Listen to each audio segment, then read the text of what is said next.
And hello, everyone. Welcome in umbraCoffee episode 292. And what a great crowd today joining me. Again, no Callum. Do not search for Callum, people. He's enjoying his time off and holidays. But I have a great set of people. And how are you doing, all? Really well, thanks, you. It's all good. It's sunny outside. Yeah, we again It's Friday. blew up the UI of StreamYard because I haven't had so many guests joining, and I needed to learn how to scroll through the guests before we went live. But it's fun. Yeah, we were discussing before going live that I'm also in the same almost sunny UK and London, which what surprised me because I'm wearing a short T-shirt in the middle of September, being in UK, which was not a usual thing in the past years. And yeah, thanks for joining me on this last minute contribution and combination of guests. And we have plenty of topics to talk about today, right? So starting from a beautiful clothes that all of us are wearing, or majority of us are wearing, because Owen, you are probably you can talk more about it. Tell people and tell everyone about umbracoTees or umbracoTee initiative, what it is, what we are doing, why we are wearing some T-shirts from conferences today. Yeah, so well, umbracoTees has been going on for years now, I think. I think Pete Duncanson used to be kind of like the head kind of person that would shout out on Twitter and kind of get everybody to wear their Umbraco merch. And I kind of like started one, was it last week, I think?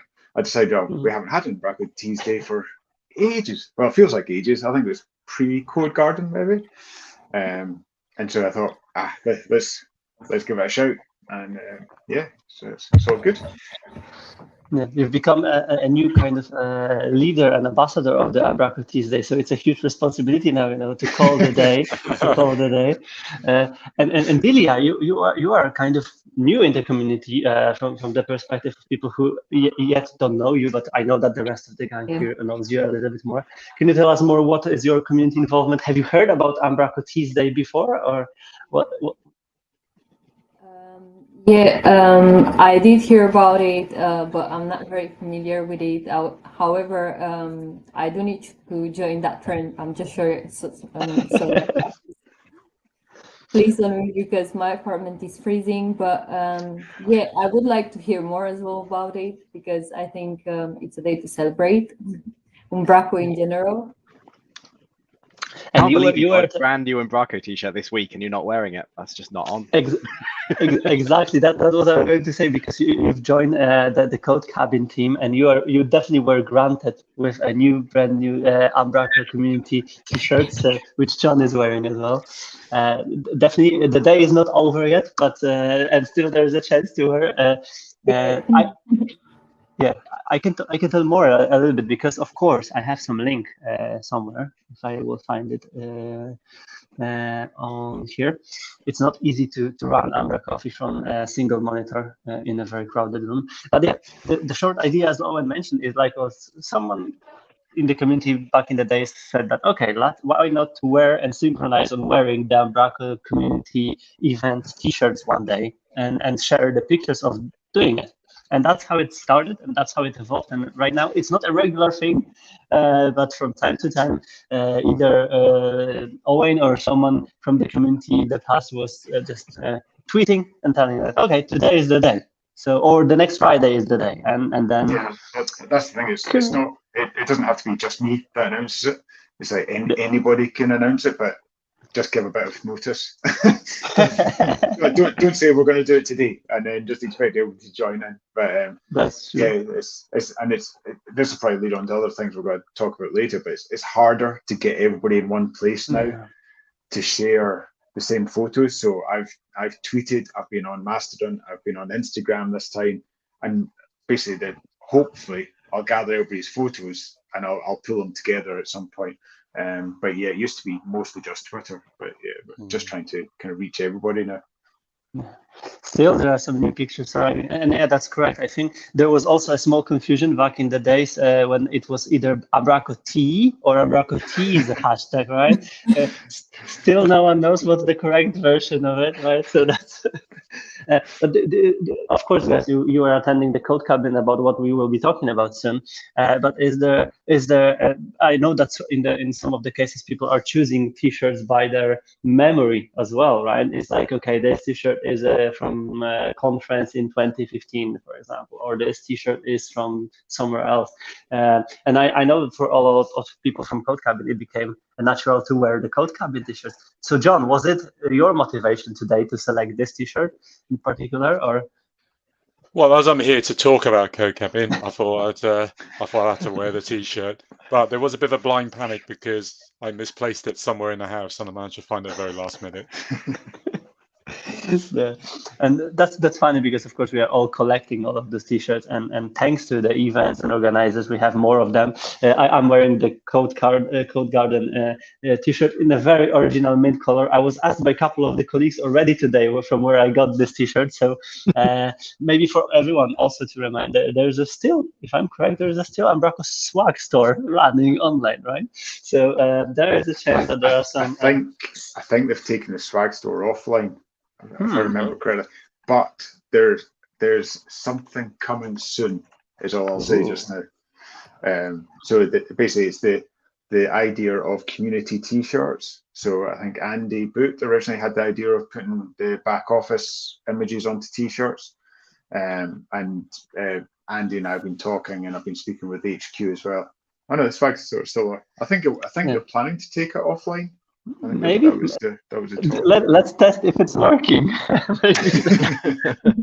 But yeah, there are some chances, and that initiative sounds really cool. So whenever it will materialize, tell us more about it, because I think it's a really good thing that we will have more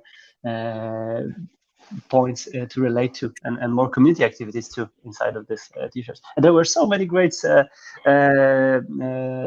in the past that are impossible to be collected. It's exactly like Pokemon. I have them. I have this one. I have that one. Yeah. I can't believe out of all the T-shirts me and Owen had to choose from, we both chose the same one. I've got a full drawer of T-shirts right next to me, and I thought, I haven't worn this one for a while. But I can say that I really like this T-shirt as well. They are very, very nice, and I bought the same one the year after because I liked it so much. That might be the first personal preferences, right? So that's really cool. That's the initiative. I think that we need to definitely cultivate it and make it fun, because I haven't seen any other communities doing similar things, and it was really cool, and it's always cool to see people in the various places, various circumstances and locations, and also trying to figure it out or find something Umbraco related, like socks or whatever else, to just travel anything in this particular day. So yeah, let's celebrate today, and as I said, the day is not over, so there is still plenty of time to change the clothes and submit a small picture, a sneak peek of what we are doing and what we have chosen. So that's one of the initiatives to discuss today, and let's the pictures coming. Yeah. Hi, Tristan.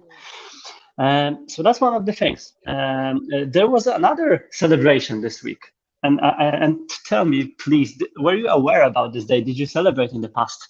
No. Crept up on me. Yeah, I heard about it, but I was never actively celebrating. And this is the International Programmers Day. Fun fact is that it's always 256th day of the year, right? Just to make it around and easy to calculate, right?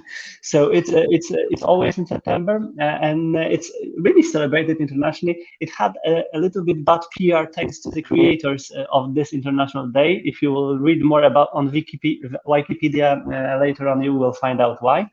But yeah, generally a lot of companies and organizations celebrate that, and Umbraco joined the movement this year with some statistics, and I wanted to really share it because it was it is impressive. It's a kind of a shoot out to the Umbraco community, because so far in 2023, we had 454 pull requests created. Umbraco planted 1,600 of trees to reduce the carbon footprint next to that. And also almost 200 tons of CO2 were offset thanks to these contributions. And 45 new contributors were welcome to the Umbraco. That's an impressive number, and still, even though it's September, it's still not end of the year yet, right? So it's interesting. So I think is any of you guys the first and new contributor this year, or have you been contributing previous years as well? I don't think I've made a single contribution yet this year, so October's going to be a busy month for me. We should create a group of old contributors, right? It's like the people who contributed in the previous years. Yeah, that's it. Yeah. But maybe Didier, as you are pretty new also to the community, can you tell us more about what is your area of expertise and how you also want to, and do you want to contribute to Umbraco in general now? Sure. Actually, recently I was discussing with one of my colleagues, and because we've been working on some exciting projects this summer, redesigning projects in Umbraco 12, Umbraco 11, which has been a great experience. There are lots of new features, missing features, so you just have like to adapt and learn and be like, oh wow, what's this? And let's see how it works. So yeah, it's been a great experience, especially since I've joined Nexer last year. I feel like I've learned so many new things, and my colleague was suggesting that probably I should start thinking about writing a package. And I'm kind of trying to gather ideas about what sort of package would be useful for the community, and trying to pick up ideas from everyone and listen for suggestions and that sort of things. Also, this autumn I'm trying to finish some Umbraco courses, which is a very exciting step for me as well, to get some certifications. So I feel like Umbraco is a space that's always evolving, and you always have to keep up with the new technologies, but that's also good because that keeps you challenged, right? And that keeps you like, well, I've seen this working that way. I think I can make a difference and help in a way or another. And there have been quite a few exciting projects that I've been working on lately, and I hope many more will come. But Umbraco is always an exciting space to work within. So yeah. Yeah, that's nice. Sounds like we need to get you to a hack during Hacktoberfest, and we'll get that first Umbraco PR done. Yeah, that's definitely. Yeah, but when the first time you seen Umbraco as a development platform? Was it when you joined the Nexer team, or previously have you worked with? Actually, I first started working with Umbraco in 2019. But it was a very old version of Umbraco. It was Umbraco 6. And for me, the fact that I kept, every time I was signing into the back office, I kept getting the message, your version is outdated, please update. And I kept asking my manager, can we please update the version? Like, I could try to learn this and read myself. It really bothers me. And I mean, you can see the difference between like older versions and newer versions, and old and new websites. Like it makes like speed wise and performance wise a big difference. So I always had that challenging me. So when I joined Nexer, one of the first projects that I joined back then, I think it was a website that was Umbraco 7 to Umbraco 9. And I was like, oh, I don't know how to do this. I'm so scared. And my team, like Rick especially, was like, no worries, you're going to be fine. We are here. We're going to help you. And that's been very supportive and very helpful. And it was like a wow experience for me. I'm like, wow, I've done this. I can't believe it. And especially that moving from Umbraco 7 to Umbraco 9, it had to be like a full new project, implementing all the new tools and all that. So although I've been working with Umbraco for like a while now, I feel like I've been learning a lot in the past 1 year and a bit since I've been with Nexter, and I can really feel like my growth going like very high. And yeah, the things that I'm looking for now and my challenges for the future are bigger, and my goals are bigger. So I feel like I'm growing, and I really want, I think one step for me would be to start making a difference in the community as well. Yeah, that sounds amazing, and I think you approached the right activities there, and of course, but now we can segue also to the Codecabin and all of the amazing things that you've hopefully addressed and discussed. And I'm not hopefully, I'm sure you did discuss amazing things there. But yeah, then maybe Owen as an old timers then. Let's start from there because you've been attending 2 Codecabins yourself in the past. Can you remind us what years it was? It was 2016, 17? I think it was 2017 and 2019, I think. I know definitely 2019 because I had the T-shirt that was looked like C19, so COVID-19. So I had to stop wearing it because everybody was thinking it was a COVID T-shirt, and I was like, no, really, it's not. So yeah, I think it was 17 and 19. I think I've been in the past. So. And I've seen you were kind of feeling a little bit FOMO of not being there this year. You were highlighting the travel and stuff. So you were observing from the outside, right? This year, same as yeah, absolutely, yeah. Every year it comes around, I always try and apply and always hope that I might make it back because I know it's such a great event and because there's only like there's 20, 22 people something like that can actually make it in the end out of I think like hundreds of people that are applying. So to get a place is pretty special, and it's really unique kind of event. Well, it's not even an event really. It's a get together of like-minded people. And it's just fantastic. It's a good weekend. Yeah, we were making jokes before going live. I could probably reveal that we probably shouldn't talk about Codecabin because if we talk about Codecabin, it's making it more popular and it's making it harder to get there. So let's move to another topic. There are some. No, we can talk about. So guys, it was your first time at Codecabin, and again, how you would summarize it in short from your perspective, what you have learned, what are your takeaways, and Joe, maybe you can start. How did you find it?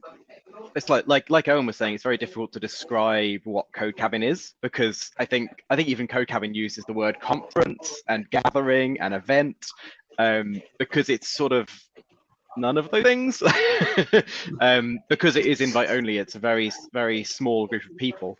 It's not even like a conference, but you take away so much more.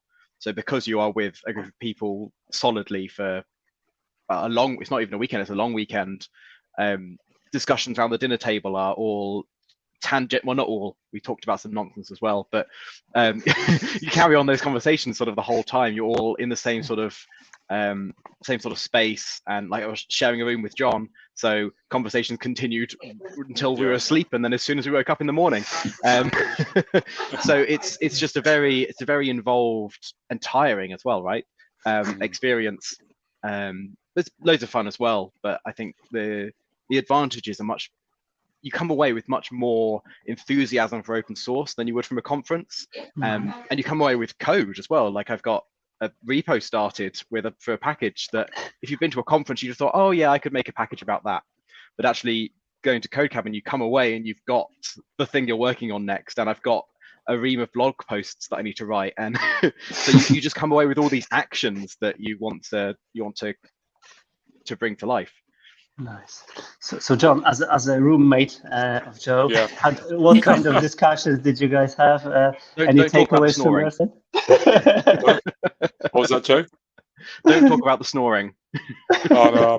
If you were snoring, I was probably way too tired to even hear it, actually, to be honest. So what were your takeaways? Yeah. Well, for me, is my son didn't ask me, where are you going? I was trying to describe it simply to him, but I said to him in simple, because he's only 12, that it was I call it a developer's retreat, where we're in the middle, almost like the middle of nowhere. It's the scenery, the countryside is beautiful, it's quiet, because I live quite near a noisy road. But yeah, you get to network, you get to meet old friends and new friends, and make new friends.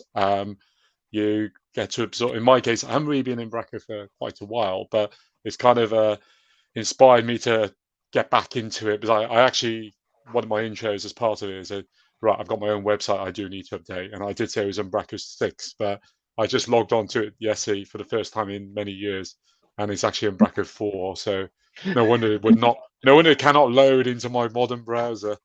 But there was lots of technical discussions, and there's lots of geeky discussions. We're talking about solar panels when we joke a lot about EVs and all that sort. And I've learned a lot from that, which is interesting. But yeah, overall, it was really good. It is quite long. People not partying, but I think just chat. Next thing you know, it's like 1 o'clock in the morning. I was talking to Richard. I don't know, it was Richard I or Richard II outside at night. It was still warm at night, which is really nice. So yeah, it was really enjoyable. I think it was meant to be the best weather Codecabin's ever had, wasn't it? I think so. We made the most of it.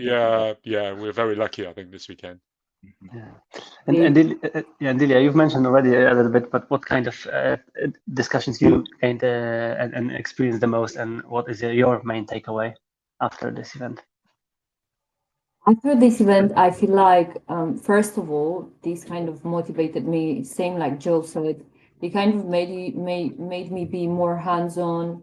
Also, what was very exciting for me was the fact that although people were telling me you're going to meet the developers and people from like all kind of different jobs and, like a wide spectrum of people, when I actually got there and I was like, for example, I met Lina, she was mentioned with a blog post. She was Romanian as well, which was very nice. But the point is that she was working on Umbraco documentation. And I was like, okay, so now when something is missing, I can ping you. So that was very exciting. And some of the packages, hacks we were working on. One of the things which I enjoyed was that I started as part of the hacking time. I started trying to create a package to implement a new data type, which is, I haven't finished that. I'm guilty of that. I'm taking it. But I still want to finish it. Probably I will go back looking into it this weekend, because this week after coming from Codecabin, it's been hectic. But yeah, I want to finish that because that's actually something that I've done for Umbraco forums recently, but I want to learn more about that sort of thing because I think it's very useful. And why not, maybe in the future you can actually use that knowledge to create a package, which is something that would be interesting. But yeah, I mean, one of the things that I was very interested in, and it was Richard II, I think, discussing about it, was the Umbraco segments, which I never used. So I was thinking there were many different topics, and of course, all of them were interesting, but I've never used Umbraco segments. And I was like looking into them and be like, okay, maybe let's see how can I apply that for a new project that I'm going to work with, or for an existing one. So yeah, I even discussed that with one of my colleagues, and we were like, yeah, maybe we should like try to use them, like play around with them, and all that. Also, the fact that I had my colleague Rachel was very useful, because honestly, when I first got there, I was so shy, and probably I wouldn't have discussed much if she wasn't there. But she really helped me like connect with people, meet new people, introduce me, and that kind of, like break the ice for me. Yeah. So that's a great team spirit, and I think one thing that I always see as well from the outsider's perspective is this vibe and this positive kind of wave of things. And ideally, it's as you, Joe, mentioned, it's before October, and October is another kind of external, slightly motivational push for us to do more around things in general. So that's definitely, do not waste this kind of wave of motivation, and that's important to keep it up, because that's amazing. One thing we've mentioned already, the Codecabin, and yeah, it will be mentioned. It will make things and applications harder for the next year. And I was even considering this year, but I will definitely reconsider and hopefully make it finally next year to submit. I might be declined then, though. But we don't mention screaming. What happened about screaming? We don't talk about that, do we, John? Don't talk about it. No, we don't. I think Delia was asleep, but we don't. Me and John know. That's awesome. You've got to get one of the early risers awards to be to be able to know about that. Because Lottie hosted an awards session this year, and I think John and I got the early riser award. Yeah. Yeah. Oh, I think that's a really good moment to really recap, because same as Owen, I was watching the tweets, I was checking what is happening there, and you've been sharing a couple of good already pictures and takeaways from there. Andy did an amazing job of just documenting the journey out there. So it was really, really cool. Same as Paul and of course the team, and thanks to you, Joe. We have 2 blog posts that are already shared from your observations and your also takeaways and information what it is. And this is your blog with a couple of the topics to dive in, maybe to discuss segments as well, and some other ones. Yep. I tried to do a brief overview of everything I remembered from the talks. So there's a few talks. There's a few topics I didn't write anything about, but I think most of them has got at least a few bullet points, kind of what amazing. I thought the outcomes were. Whether they were what the group took away, I don't know. But that's amazing. Yeah, I think that's a really nice also lesson that maybe I can learn and everyone can learn, is like either document it already when it's hot, because then you might not remember about it a couple of days after, because the life and then the routines will be back. And it's an amazing list of topics. I will definitely explore it more. And the second blog post is coming from Alina, and it also has a great pictures, as you guys mentioned. I haven't seen them yet, so yeah, it looks like a nice place to be. Stunning location, yeah, really lovely. And I recommend going in the sunshine as well. It was beautiful. Oh, nice. And the actual venue was amazing as well. The place, it's just huge. It was, yeah. And there's lots of places if you feel that you need 5 minutes on your own, there's plenty of space where you can just wander into the corner. The picture of Alina on the top of the balcony. Lots of people just went and sat out there for 5 or 10 minutes to admire the view and enjoy the silence. Mm-hmm. So yeah, nice. Just a small countdown then to the next year, probably, right? And for all of you, how many people were there this year? 22 or more? 21, I think. One unfortunately had to drop out last minute. Okay. So yeah, this 21 people will definitely recognize themselves over the year, thanks to the T-shirts and this unique badges, awards, whatever else happened there. I'm sure you will celebrate. Quiz. Carl hosted a lovely quiz. It was very good. Yeah, you will definitely celebrate over there. We will all feel FOMO for the whole year, and then we, as an umbracoFoe baristas, will definitely remind us all when the new applications will be back, and hopefully it will pass quick. Yeah, Joe? I have a bit of an update on that. So the dates for next year are officially the 20th to 23rd of September, and the applications are opening soon. That's and again, I remember little umbracoFoe exclusive for you. Yeah, I remember Lucy and Matt being really interested in making more applications. So yeah, that's even an earlier phase to start combining and discussing what and how to make it happen, and again to choose the best people to contribute to this event. Amazing. That's a lot of great knowledge, and thanks for this blog post, because that's also another material for everyone who, as same as I and Owen, for example, today missed it this year, and we will definitely catch up. And people who were also there, I know some of them are watching right now. That's already good team spirit behind the scenes. Please share your findings, your takeaways, and if you will make anything materialized from the ideas, shoot out to me, Callum, and anyone else to praise it, to share it, to make it public and launch it. So that's an amazing, and yeah, I'm glad that you've been here to share everything from your perspective. And yeah, a little bit more FOMO again. So that's that's great. Cool. And there are plenty of other, of course, events and things to relate to. If there will be more blogs, I will try to attach them. So guys, please keep me posted. I will put them to the video's description. Owen, but one thing that we can also connect to this topic is something what you started as a discussion this week. Tell us more about it. Tell us more about the motivation for this discussion and this topic. It started, I think it was Carl S that posted on Twitter originally. Or there's definitely some kind of conversation going on about the Umbraco community and how Twitter, some people are moving away from Twitter, some people are going to Mastodon, some people are going Discord. And so I was out for a run, and I thought, oh, I'm going to write a blog about my thoughts rather than kind of just putting it into Twitter and just kind of leaving it there. And this kind of, so I posted the link to my blog, and typically I shared it over Discord, Mastodon, Twitter, put it onto LinkedIn, and it's probably had the highest uptake on LinkedIn. There's a real conversation going on there. Even Niels and Per have kind of got involved in it as well, kind of saying their thoughts of the Umbraco community back in the day and why our Umbraco was kind of created.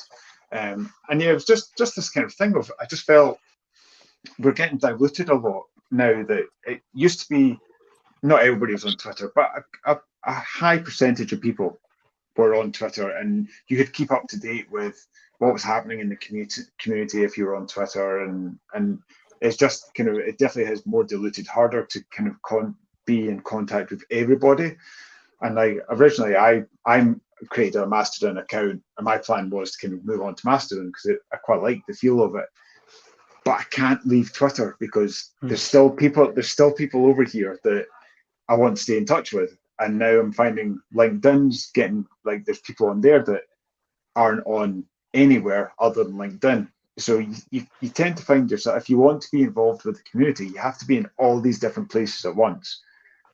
But what we're really doing is reposting the same content to try and get the views of everybody as well.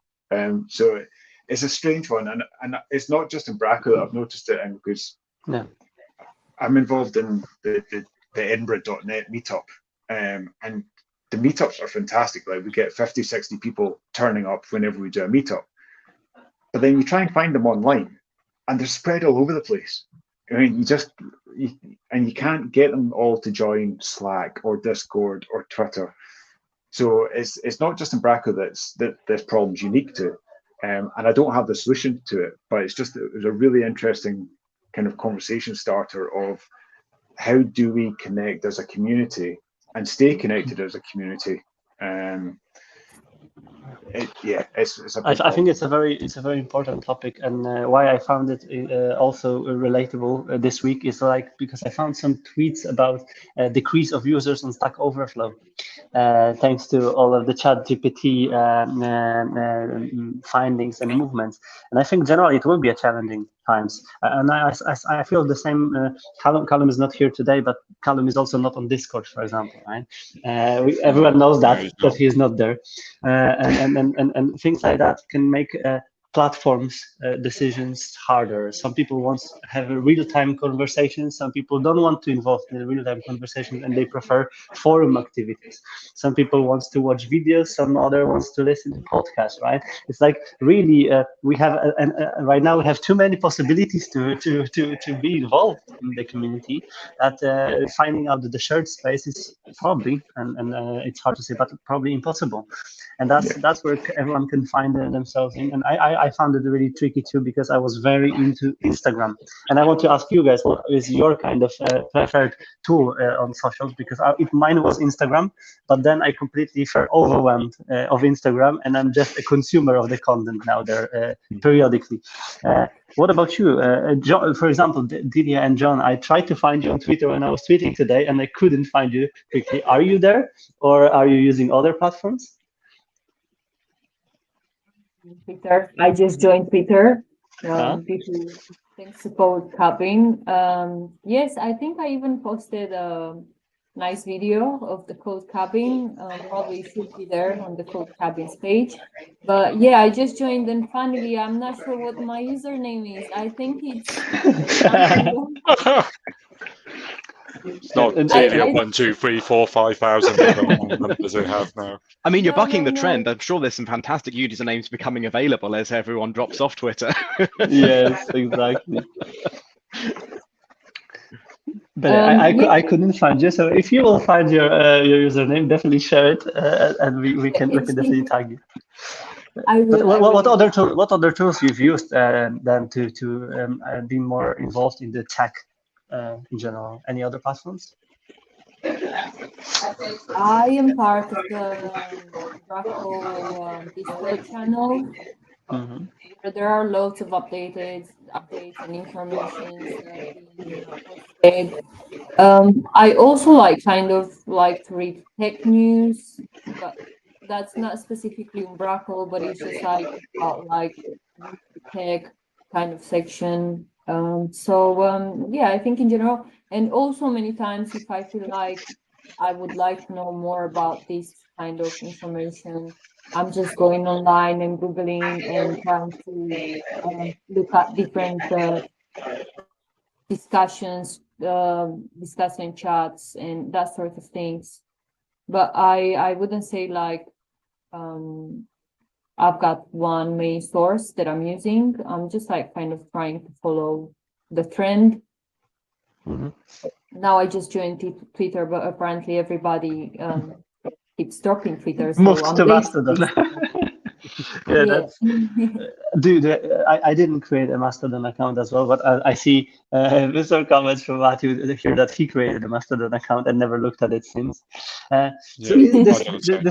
This might be same. And John, are you on Twitter? Because I couldn't find your account as well today. Really? Oh my God, yeah. I'm prolific Twitter. I think I did remember that because I lost my Twitter account in the past, which had a lot of the friends and people from Umbraco community connected, and it was easier to find them. But maybe Elon did some changes in the indexes, and they couldn't find you today. Well, this is the thing. So yeah, I would say Twitter is still my primary sort of.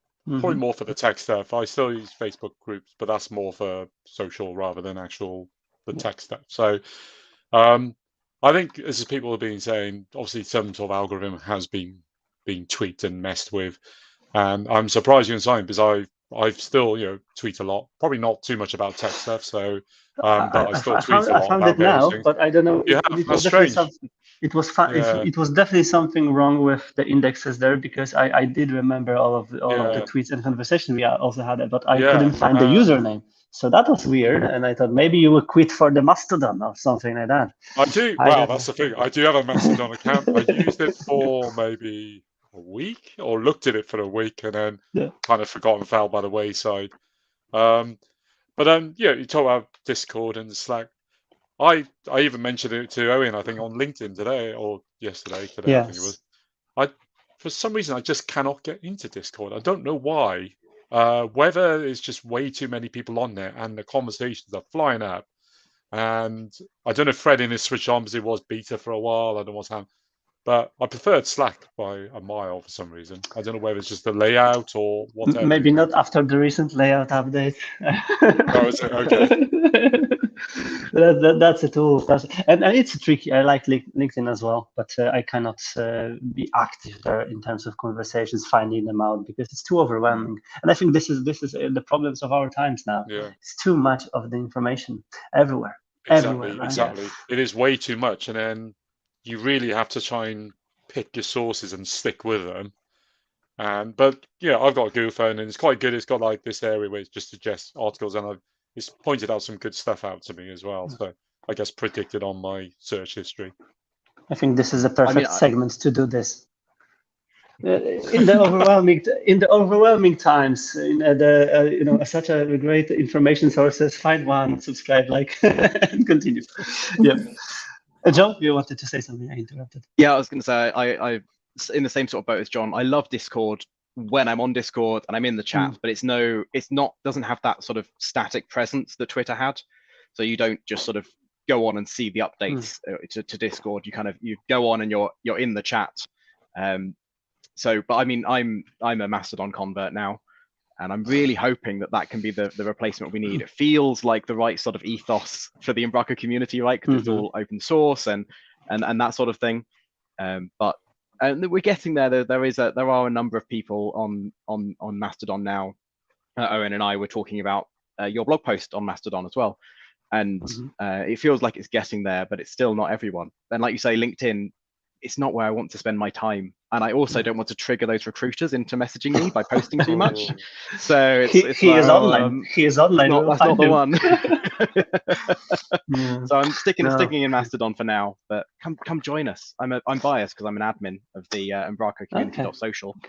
No. I think that's the tricky one, and we can talk about it because, of course, when it comes to the Discord, there was also probably from this week update from Sebastian that there was a new tool that is finally indexing the Discord discussions to the web, so they are searchable and they are staying there for longer.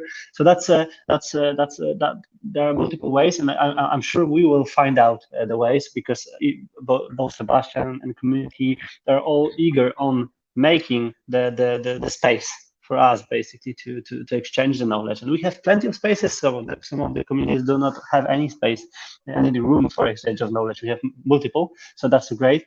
And yeah, as even Martin drops the comments here, we might need to have a newsletter option, some podcasts. There are some great podcasts from the community members already. So yeah, I think we need more, even though we cannot consume more. So that's the tricky position we're all in. But yeah, to Owen, I think it was great that you've started this discussion, and I think we can all just invite people to share their opinions, and then find out what and how we can evolve to make it more accessible for everyone, basically. I think that's it. I think as long as we're all chatting about it and looking for solutions, I think everybody's in agreement that we do need an Umbraco space of some sort. What that looks like, who knows? You know, it's not going to be an overnight. There's no overnight fix for it, but I think everybody agrees we need something. There was TweetDeck. They removed TweetDeck. I suppose communities as well got removed that you've highlighted, right? That was. Yeah, John? It's interesting. Warren says about bringing back blogs and RSS feeds, and actually that's one of the things we were discussing at Codecabin as well, was the discoverability of blog posts and how we want to. It would be really good to expand on the Umbraco community blogs page, which is something that I didn't know about until this weekend. There's a page on the Umbraco community website which lists a load of blogs, and you can create a pull request to get your blog added to the list. And we're saying we'd really love an expansion on that and the ability to filter that sort of thing. But yeah, it's just I thought it was appropriate that completely separate from Owen's discussion at Codecabin, we were also discussing how do we find all this good content out there. I was listening in. I've got wee microphones around the cabin. I was just listening in. Yeah, I can say that also from the umbraCoffee perspective, we were approaching the automation behind the scenes to find out what is happening in the community, and it was not easy to unify these ways, right? So RSS, good old friend, can be the lifesaver, because that's the most common, I would say, amongst the streams too. So yeah, let's keep this discussion happening. I think we need to find more input, and then basically make people use the channels that are created and active, and kill or at least transition from the channels that are no longer active or that much valuable, especially for the new people, because then it might be overwhelming for someone who is everywhere and then cannot get the answer to the questions. Cool. That's the community discussions. I have one more topic that is interesting to discuss, because it's an event and of course community teams too. And Callum is not here, but he was actively attending the CMS community team meeting this week. So I'm sure there will be some more interesting outputs from there. And there is a roadmap link attached to the NURHAX post there. So I'm sure there are some cool shuffles in the roadmap, so we can all check out what is going on. And I'm sure soon we'll have some kind of product updates where Umbraco HQ team will also reflect on them and summarize what is going on. But the roadmap looks generally really cool, and I'm sure we will follow up on that pretty soon when we'll have more context and more data on that one. But one thing that we mentioned briefly is meetups and events, and I think that's exactly something what I wanted to just quickly went through. First of all, US Summit today is the last day to buy discounted tickets. And Joe, you are talking there, right? I am. You are going there for sure, and we've seen also Callum confirmed his visit there, so I'm sure there will be some opportunities to share a virtual high five with some of other ones, and maybe we'll do some kind of live stream or umbraCoffee recording or anything like that from there. I won't be there, Callum will be, so fingers crossed. And the event is looking more and more closed in terms of at least agenda and plan. And Joe, what is the topic of your talk? Quickly, it's this I'm talking about working with people online and sort of pulling suggestions in and how to evaluate how useful a blog post or a Stack Overflow answer might be, but also bringing AI into that. And it's all about working with people and tools and that sort of thing. Sounds really interesting, and yeah, definitely check out if anyone is watching us from US or plan to visit US and the event. Check out and buy tickets today. They will be cheaper than tomorrow. There are 2 more events and 2 more ticket sales going on right now. Very quickly approaching Dutch Umbraco experience in Utrecht this month. Tickets are still on sale, if I'm correct. So if anyone is planning to secure the tickets, there is still time to do so. And last but not least, from the tickets perspective, is Umbraco UK Festival in London that will be taking place in November 2nd and 3rd. And also the list of speakers was announced last week. And now it's the time to make organizers live and bring their smiles on their faces back and buy the tickets and secure spaces and ensure that everything will go smooth. So for everyone who is still considering and wants to just plan against, there is a time to buy tickets.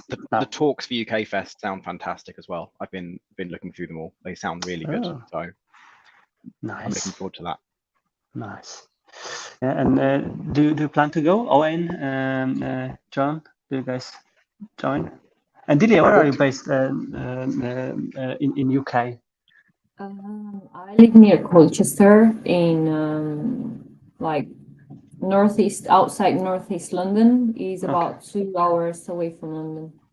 Okay. Yes, I was thinking about joining as well.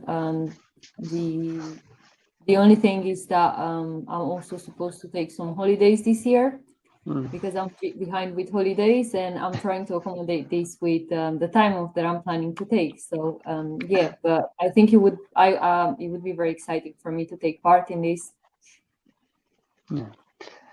So yeah, that's the one of the synchronization points over the year and time, and there is a logistics, I can say. Even there is always logistics attached to that. For the year is passing by, and that's always the same challenge, the same every year. But yeah, to make it even more complicated, there are more events to attend. And these are called meetups. There were 2 of them this week. And John, you were attending the London one yesterday. Yes, I did, yeah. But I unfortunately missed. Any summary from your side? Yeah, it was really good. It was about 20-ish of us. Lottie said it was probably the most well-attended one for quite a while. It was 3 subjects. Jason Elkin talked about async and sort of he said caused a little bit of a rant about how not enough of it is in Umbraco itself, asyncs. But now he says it's gone a lot better. And he did some demos and examples, and a little bit of audience participation, so we could see breakpoints and that. So it was quite good. He did some live demos, which was I've been brave mostly. And then forgive me, get her name wrong.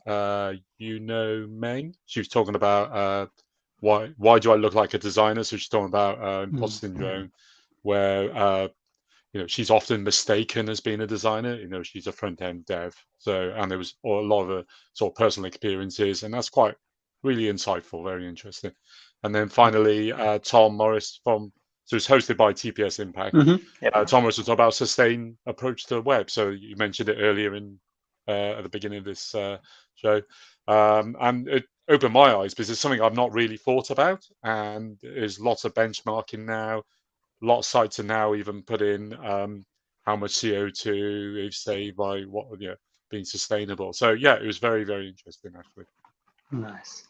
Yeah, that looks really good from that gender perspective, and I was planning to attend if it wouldn't collapse with. He's going to share his slides, so there are quite a few decent links in there as well. Good info. And I'm sure these topics will pop out more on the other events over the time. So that's really great. Of course, you were not talking about the same meetup that I'm sharing on the screen because that's an Odense one, but it also had more than 20 attendees, and Soren Kotal was host there, and Niels and some other people from Umbraco were talking about Umbraco back office and the new extensions for it. So that was also an amazing event. And just to also make other people aware, there are some events next week, starting from the Glasgow Umbraco meetup hosted by Carol, and it will be about Umbraco 12 and new content delivery APIs. So it's September 19th in Glasgow. So already 4 attendees signed up to that one, and 2 more the same week. One in Manchester that we already mentioned a while ago about open discussions about integrating with Umbraco, and the Newcastle one, which is around the Azure and headless. That sounds also interesting, and it's happening on September 21st. So these are meetups, so even more ways to exchange the knowledge. Please participate, share how and what you are learning there, and yeah, we will definitely remind us all and see where we can go and attend as well from the perspective of the community here. Quick round of the last links that I have gathered. Mark Drake is still hacking. Thanks, that I wanted to mention that because I will be talking about this property editors that he was sharing and teasing us with for a while, and now it seems like he has a problem with some of this, and he shared it on Discord. The link is here, and we can all help him to approach the competition of this implementation. But I can just say, and hopefully you can confirm, but it looks amazing that some of these properties, some of these use cases, I couldn't even imagine, like audio recording in Umbraco back office. I haven't thought about it. Seems like really cool extensions. And Mark, if you're watching or if you're going to release it, please tell us more about it. I'm sure we will be able to share some demos and see what are you up to. And maybe if someone can help Mark, I didn't check Discord yet, but there is more about this issue, and maybe some collaborative help will solve the problem there. Speaking about contributing, my last week's guest, Courtney, also shared a survey that is already closed. It was just 1-day survey. Courtney, extend the days we can all contribute. But Courtney asked about the documentation and how we would prefer the navigation to be organized in the documentation. And I found it really interesting. I kind of struggle finding out the information. And also, you've mentioned earlier that the documentation part was discussed also on Codecabin. I think generally, if we'll make documentation better every day, will make our lives easier as well all the time. And here we can help Courtney. And if anyone has any opinion and thought, please reply for Courtney, because right now I presume that he and his marketing team are working on this one to make our lives easier and everyone's life easier too. So that's contribution call for actions, and two more items to mention. Lee, who is also watching us today, hi Lee, shared the community social update, and as a result of discussions that you had also on Codecabin about the contentment support. Something what we found interesting, and Callum also shared this link earlier, that yeah, it's like a more breathing space, as we mentioned here, for him to not force the contentment upgrade really fast and pressure it to be active for version 14, but for the version 15. I'm sure you were talking a lot about this as well from the package perspective, from the package creators perspective. And it's so useful to have so many like-minded people and people who are literally also are responsible for such a great packages and such a well-used packages like Contentment. Do you have any strong opinions about this support, LTS, and does it become more a thing now amongst Umbraco community? Or because I do remember that 2-3 years ago we were probably not even aware that something like end of life exists amongst our software, and now we discuss it on a regular basis. What do you think about it? Any thoughts? It was one of the main topics, wasn't it, Joe? That we would talk about LTS. Which was people's strategies? Do we go for just keep following the versions, or do we just wait for the next one? And clients, one of the issues I think people have said that clients demand the latest version, but that latest version may only be on a short life, and you're trying to persuade them, no, actually, do you want to wait for the next version, which has a much more of a longer an LTS, long-term support. And we sort of came to the conclusion that there's no single answer, didn't we? And it's all very much depending on the agency, depending on the client, depending on what you're building. If you need the latest features, if you need the content delivery API, then you're going to approach it in a very different way. We also talked about the HQ packages. I think we might have worked out that the HQ packages don't necessarily follow the same kind of structure as Umbraco does as well. So it might not be possible to upgrade from LTS to LTS if you've got the HQ packages installed, and how that might be quite confusing. But and then there's these community packages as well, which change which version you're going to be on. If you've got a site that's using Contentment, then we know now that it's nice to have this up front actually. Not only does it take the pressure off Lee, but it means that we can make those informed decisions and say to our clients, you know what, hold off on version 14. Just wait another 6 months, and we'll upgrade then with all the Contentment packages, because Contentment is huge, and a lot of it is UI as well. So a lot of it has to be changed, and it's quite daunting. So actually giving Lee the breathing room and support if he wants community support as well. To get something that's going to work at the end is really important. So, yeah, that we had several discussions about these sorts of things the weekend. I'm sure about it. And Owen, have you been involved in a lot of V7 end of life discussions this year? I'm sure you are. More so in the last 2 weeks since I've joined Jive. I'm doing migration from a 7 site just now. So it's kind of moving, and it's got a lot of old packages on it, like Ditto, for example. So yeah, it's been an interesting 2 weeks. It's kind of working with that. But yeah, previously it was very much put a client onto V10, and they were just going to stay there until the next LTS. And that was just a company decision. That we do LTS, and that was that. So, but yeah, there's a lot of discussions about it. Yeah. What about you, Delia? When this V6 version update is going to happen, or all of them are already updated then? I haven't seen V6 for a while now. But yeah, I think they're all going to follow the same path, and the same thing is going to happen. But yeah, about what Joe mentioned, I think sometimes this discussion comes with clients, and it's like an ongoing topic. It's quite hard to come up with a decision, like a final answer, and be like, okay, we're just going to keep this version because of that. I mean, updates are needed, but also we need to consider the lifespan of a version, and when it comes to a certain point where we feel like it's no longer relevant to the current time, probably that's where the versions are just dying, sadly.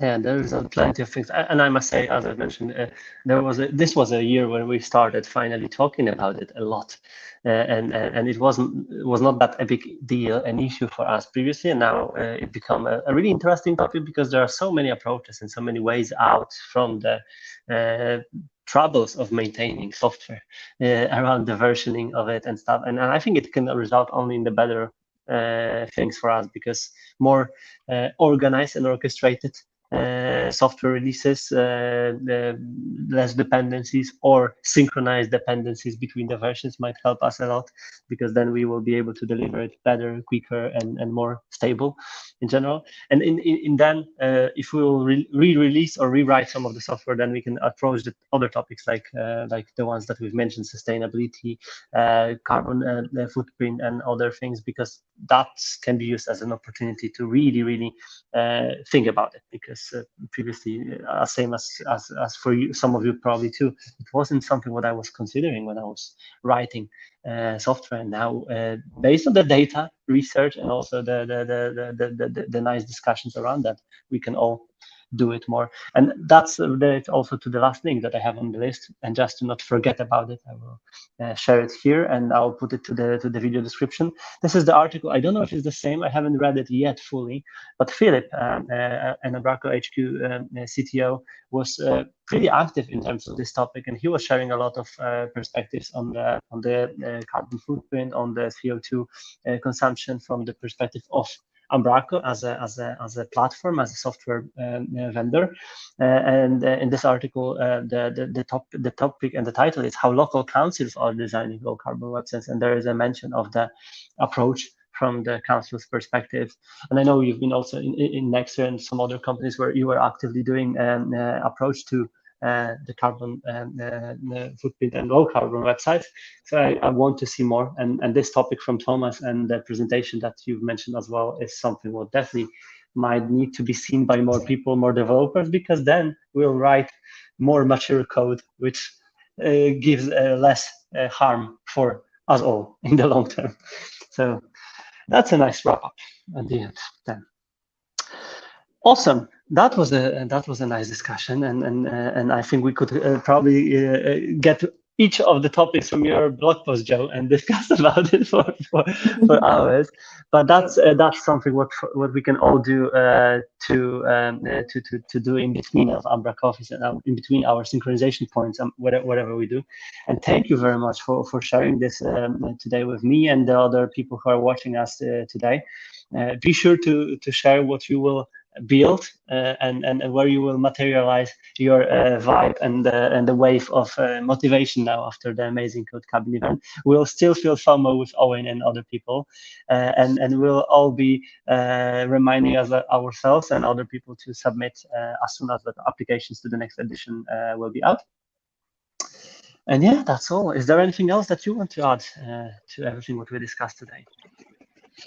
No, just that you might be able to finally see my Twitter account when I'm going to post my Umbraco picture. That's perfect. So yeah, definitely follow each other on Twitter, Mastodon, YouTube, subscribe, like, share it with friends. What are else call to action? Do it. A load of people signed up to Mastodon during today's session, getting the notifications all the morning. That's great. They're coming. I need to log back in again, I think. Seems like we have an influence then, positive impact on the community. Let's keep it up, and thank you again very much for joining me today.